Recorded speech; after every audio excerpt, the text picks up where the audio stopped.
मैं DG Bhatkar PGT इतिहास जवाहर नवोदय विद्यालय बुल्ढाना। विद्यार्थी मित्रों,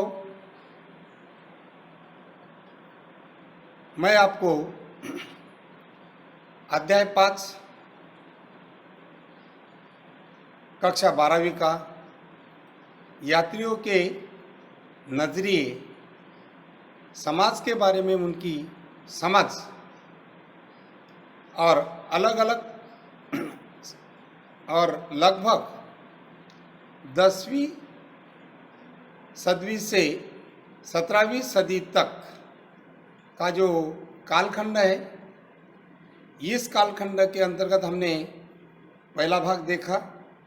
अभी इस अध्याय का हम दूसरे भाग की तरफ जा रहे हैं और इन 3 यात्रियों ने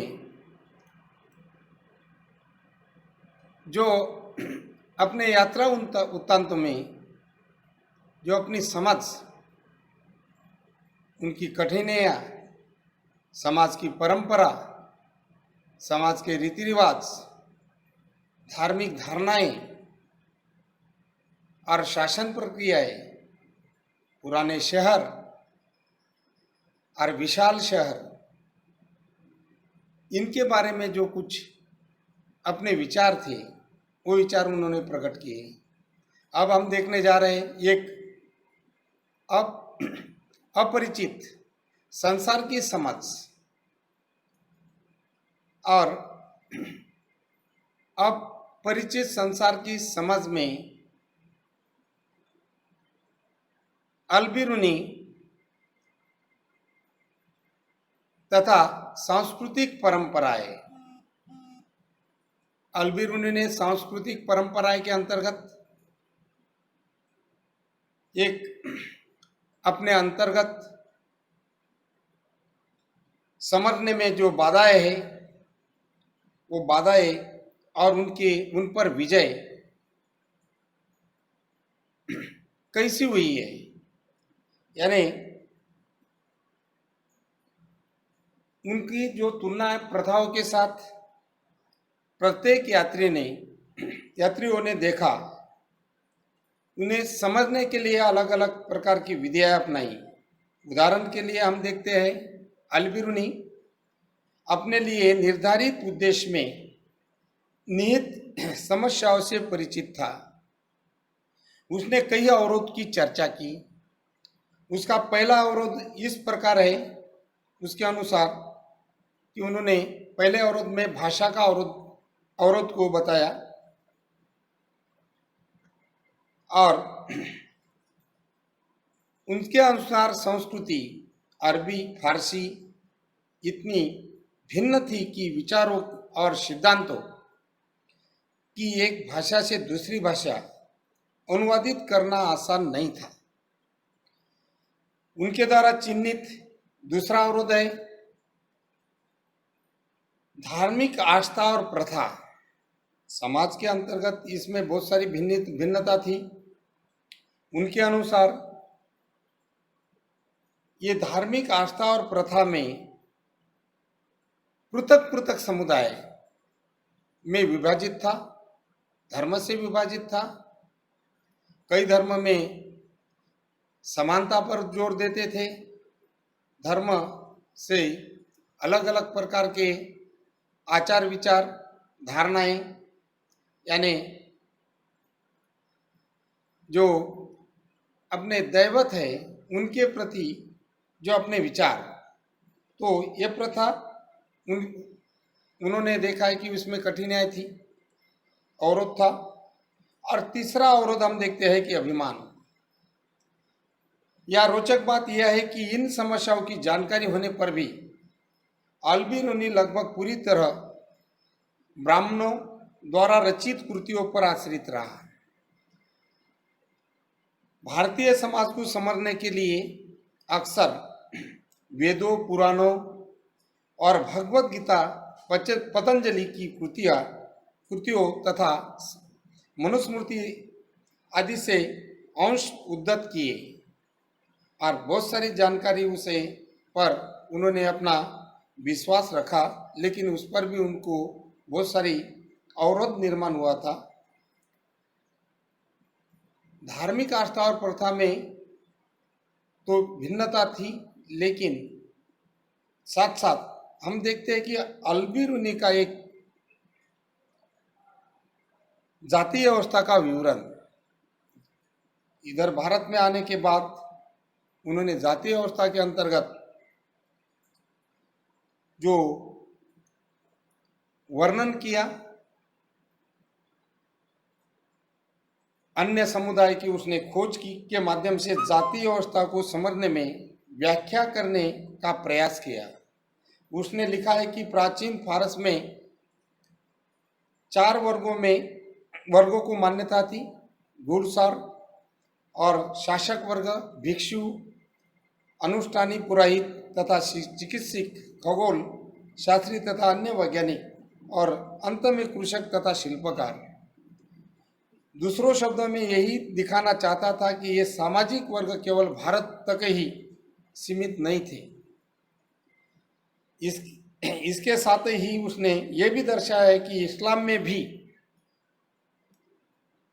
सभी लोग समान माना जाता था, लेकिन धर्म के से लेकर भिन्नता थी, उनमें भी भेदभाव था और धार्मिकता को वो पालते थे।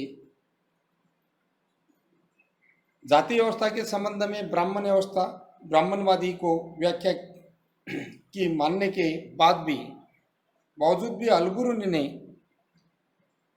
अपवित्रता की मान्यता को अस्वीकृत किया।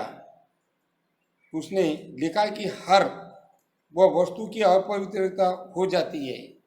इस पर उसने उदाहरण भी दी है। अपनी पवित्रता की मूल स्थिति को पुनः प्राप्त करने का प्रयास करती है और सफल हो जाती है। उदाहरण के तौर पर सूर्य हवा को स्वच्छ करता है और समुद्र में नमक पानी को गंदा होने से बचाता है। अल्बिरूनी जोर देकर कहता है कि यदि ऐसा नहीं होता तो पृथ्वी पर जीवन असंभव हो जाता है। उसके अनुसार जातीय अवस्था भी विभिन्न अपवित्रता की अवधारणा प्रकृति के नियमों के विरुद्ध थी। उस पर उसका विश्वास नहीं था और धार्मिक अवधारणा और प्रथा में भिन्नता थी। ऐसा देखकर जातीय अवस्था के अंतर्गत उसने वर्ण व्यवस्था भी जैसी भारत में पाई जाती है, मनुस्मृति के अनुसार ये वर्ण व्यवस्था निर्माण की गई थी और उच्च कुलीन वर्गों का इस पर वर्चस्व था।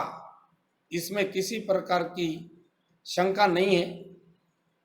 वर्ण व्यवस्था के अंतर्गत वो अपने विचार इस प्रकार रखता है। हिंदुओं के ग्रंथ में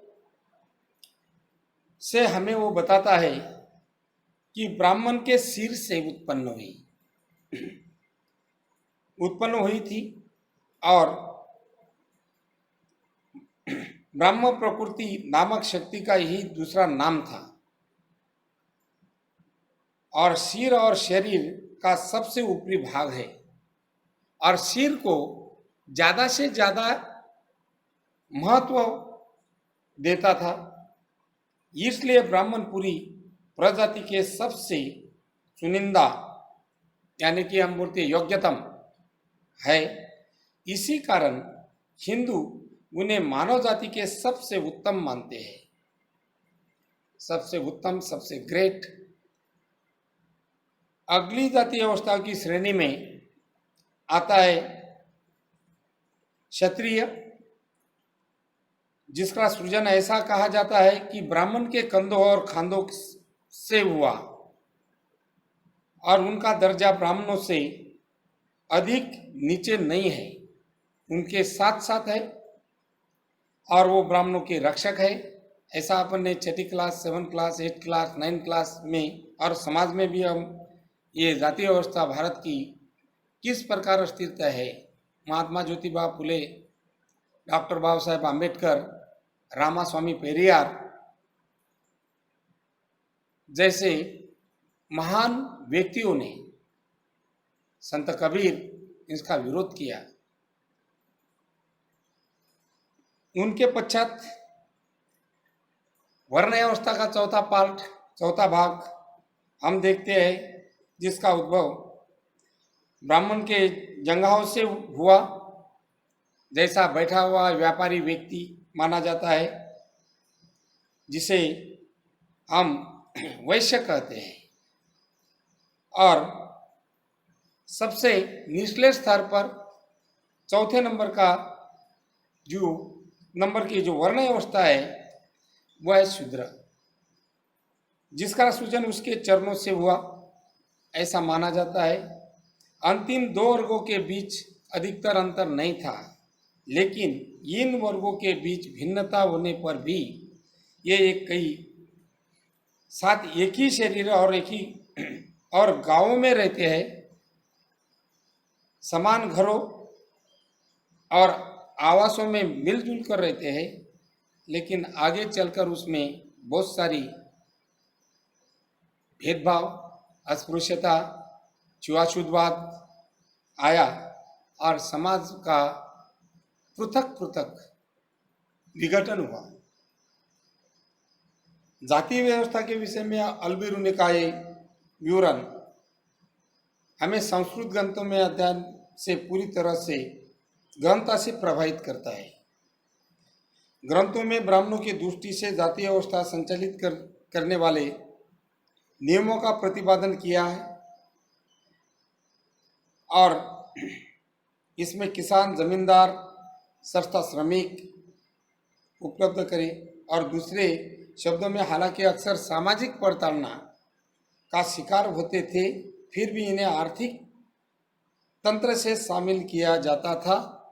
और इस प्रकार के विचार जातीय व्यवस्था पर अल्बिरूनी यात्रियों ने अपने वृत्तांत लिखे हैं।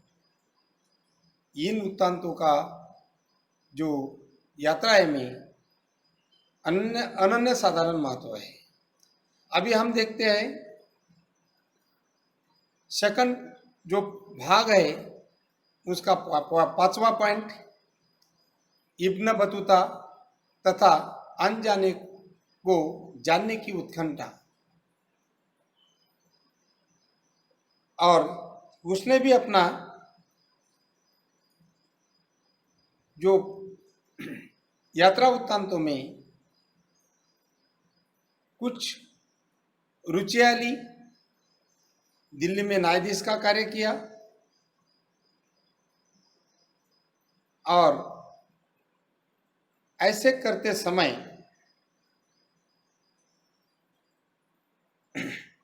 उपमहाद्वीप एक ऐसे वैश्विक संचार का तंत्र हिस्सा बन चुका था कि जो पूर्व चीन से लेकर पश्चिम, उत्तर पश्चिमी अफ्रीका तथा यूरोप तक फैला हुआ।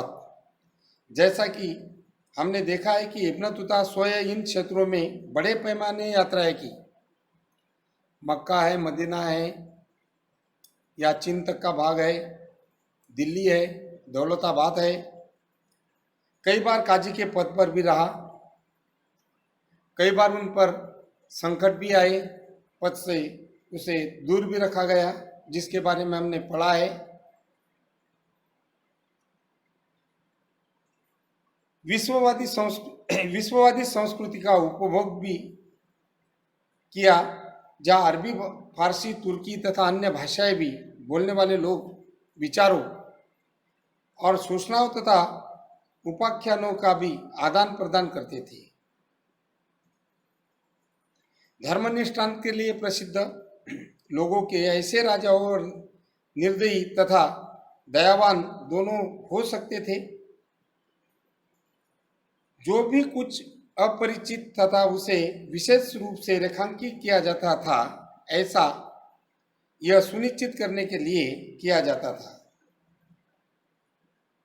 श्रोता अथवा पाठक सुदूर पर सुगम्य देशों से उत्तांतर से पूरी तरह प्रभावित हो सके। उसने नारियल तथा पान के बारे में उनको उत्कंठता थी। मानव शरीर जैसा गिरदार फल, नारियल के बारे में उपमा दी।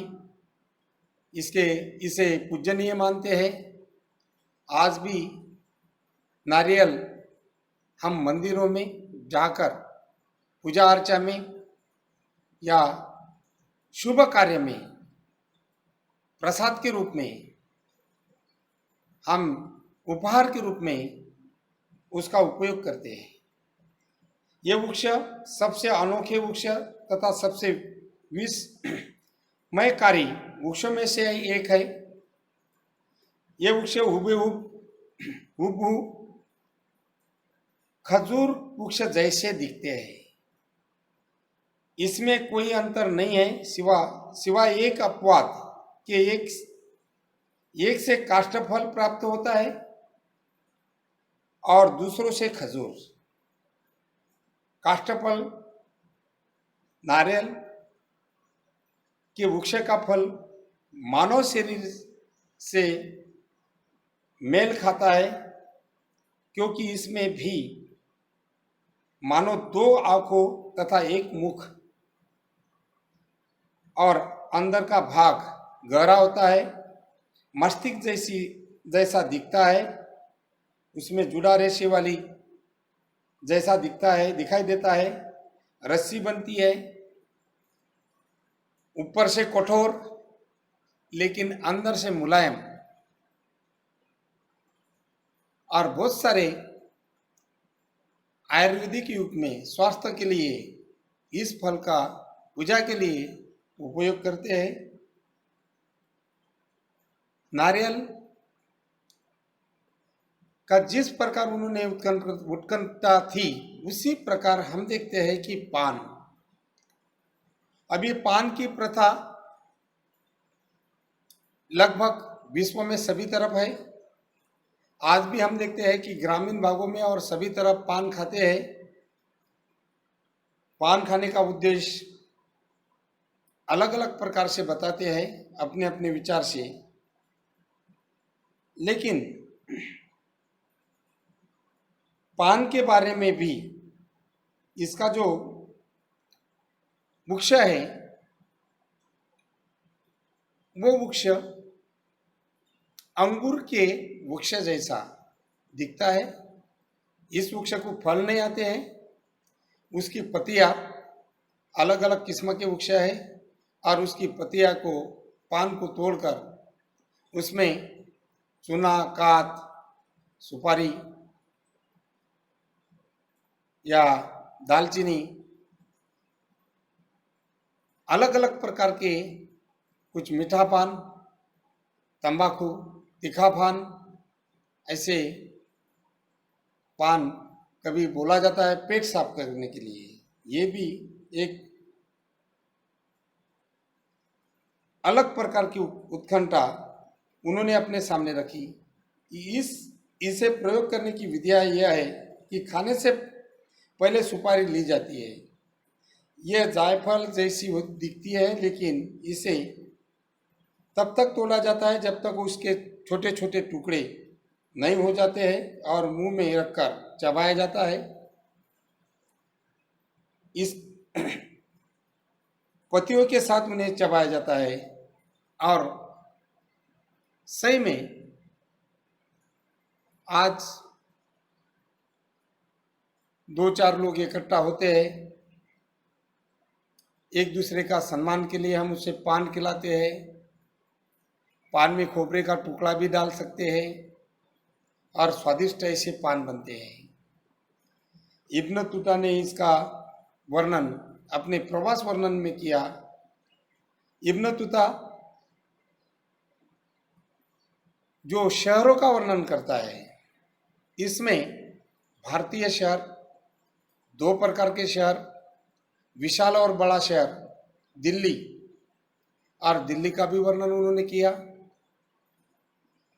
दिल्ली के तुलनात्मक बराबरी का शहर करके महाराष्ट्र में दौलताबाद, इसका भी इब्न बतूता ने अपने प्रवास वर्णन किया है। और शहर विशाल आबादी वाला सबसे बड़ा बताता है। और दिल्ली और दौलताबाद, दिल्ली को दौलताबाद चुनौती देता है, जो मोहम्मद तुगलक के कालखंड में देवगिरी, वहां पर राजधानी तैयार की गई थी। दौलताबाद का किला इतिहास में प्रसिद्ध ऐसा किला है, उसका भी वर्णन इब्न बतूता ने किया है। और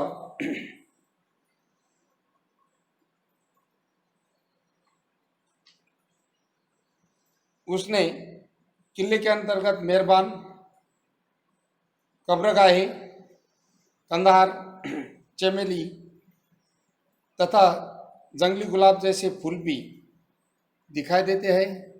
दिल्ली में भी मुगल गार्डन या विविध फूलों के बाग, शालीमार, निशांत, आज निशांत बाग पाकिस्तान में है। मुगल सम्राट इससे ज़्यादा से ज़्यादा जहांगीर शौकीन था। साथ साथ इन शहरों का वर्णन उन्होंने धार्मिक विनियम के स्थान नहीं थे, लेकिन सामाजिक आर्थिक गतिविधियों का भी केंद्र थे। अधिकांश बाजारों में मस्जिद तथा मंदिर होता था। उसमें कम से कम कुछ तो नर्तकों, संगीतकारों तथा गायकों के सार्वजनिक प्रदर्शन के लिए भी स्थान चिन्हित किया है। हालांकि इब्न बतूता की शहरों की समृद्धि का वर्णन करने में अधिक रुचि नहीं थी, लेकिन इतिहासकारों ने उसके वृत्तांतों को प्रयोग यह तर्क दिए है कि शहर अपनी पसंदी का एक बड़ा भाग गांव से अधिशेष और अधिग्रहण से प्राप्त करने इब्न बतूता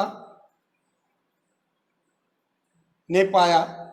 भारतीय कृषि इतनी अधिक उत्पादनकारी होने का कारण मिट्टी उपजाऊ थी, जो किसान के लिए वर्ष 2 वर्षों में फसल लेता था।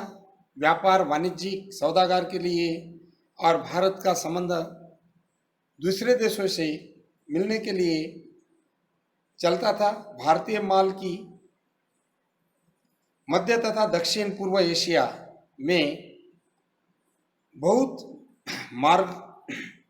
मांग थी, जिससे शिल्पकारों, व्यापारी मुनाफा कमाते थे।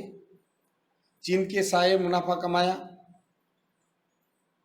अरब कंट्री के देशों के व्यापारी ये भारत की जो उत्पादन है वो इंग्लैंड, फ्रांस, यूरोप तक पहुंचाया।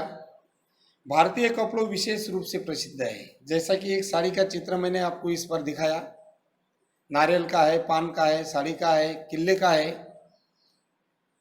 तो इससे सूती कपड़ा, महीन मलमल, रेशम, जरी तथा साटन इत्यादि मांग थी। पैठन, कांजीवरम, बनारसी, नागपुर, संबलपुर, ये कपड़े के लिए, साड़ियों के लिए, मद्रास,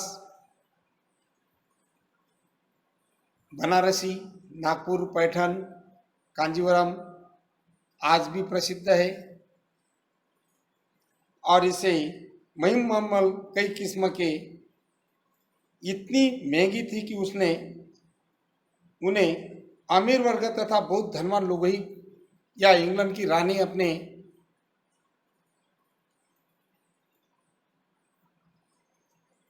घरों में उसको संभाल कर रखती थी, अलमारियों में। आज भी हम देखते हैं उसका है।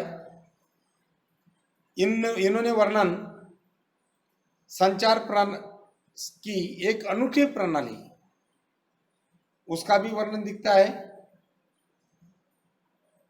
संचार प्रणाली की अनूठी के प्रणाली के पहले जैसा हम देखते हैं कि दौलताबाद के अंतर्गत पुरुष महिला गायकों के लिए बाजार है जिसे ताराबाद करते हैं।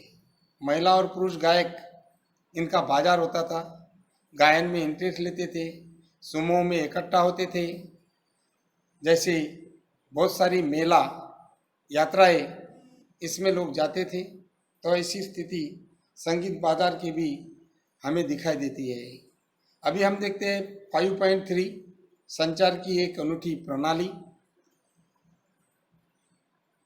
संचार व्यापारियों के लिए, सौदागर के लिए, श्रमिकों के लिए, खानपान के लिए या यात्रियों के लिए एक स्थान से दूसरे स्थान पर जो लोग भटकते थे अपने अलग अलग कार्यों से,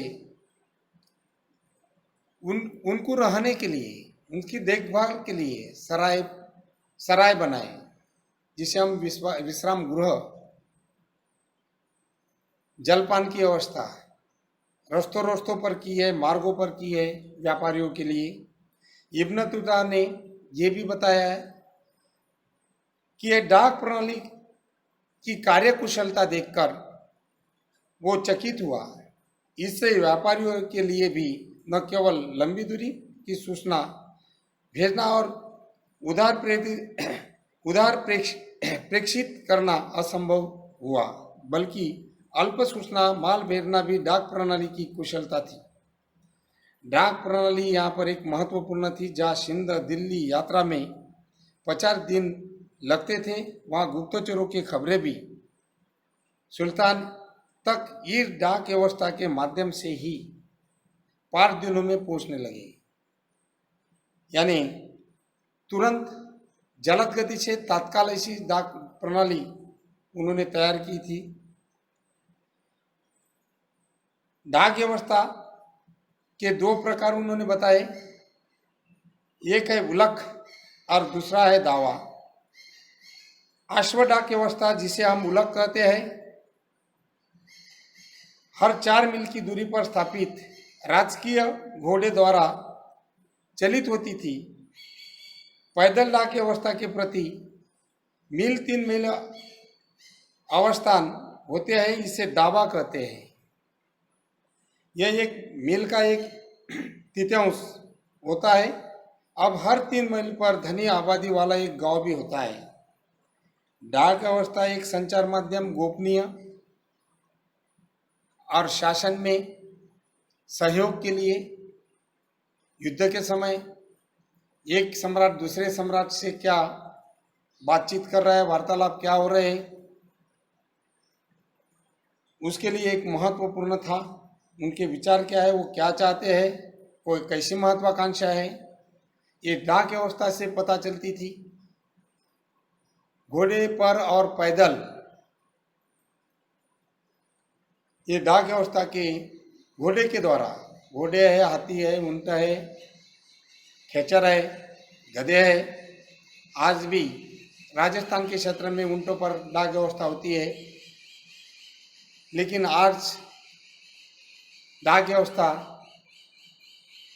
लेटेस्ट इंफॉर्मेशन टेक्नोलॉजी की वजह से पहले जैसी नहीं रही है। बहुत सारा तफावत या परिवर्तन आया।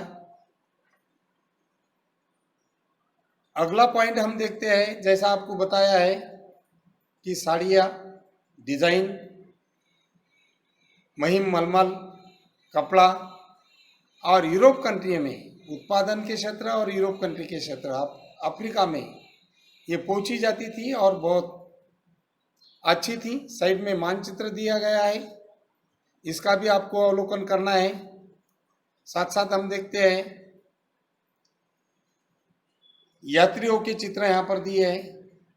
ये किस संबंध में है वो भी आपको बताना है। कल इसके बारे में मैंने आपको जानकारी दी है। जो दौलताबाद का किला है, उसका गेट है, बुरुज है, या उस किले के अंतर्गत मेहराब है और किले की डिज़ाइन है। आज भी ये किला हुबेहू जैसा कि वैसा है, ऊपर के साइड तोप रखी गई है और अपने विद्यालय से ज़्यादा दूरी पर नहीं है। बहुत सारे छात्र छात्राओं ने इस किले को देखा होगा। विद्यार्थी मित्रों, अध्यापन कैसा लगा? ऑनलाइन पर बने रहिए। कुछ समस्या है, कुछ उल्टा पुल्टा आपको समझ में नहीं आ रहा है, मेरे उच्चारण में कुछ प्रॉब्लम आपको लगता है तो निसंकोच बताएगा। लेकिन ये मूल्यांकन के प्रश्न लिखकर व्हाट्सएप पर भेजिए। बहुत सारे छात्र भेज रहे हैं, उसके लिए धन्यवाद। वेरी गुड, नाइस कार्य कर रहे हैं। 2-3 छात्र ही और 2-3 लड़कियां ही छात्र छात्राएं कर रहे हैं, बाकी कुछ पता नहीं है, पढ़ाई में रुचि नहीं ले रहे। अभी मूल्यांकन के प्रश्न आपको दे रहे हैं, वो लिखना है। लगभग 6-7 प्रश्न है। पहला प्रश्न, अल्बिरूनी ने वर्ण अवस्था को किस प्रकार दर्शाया?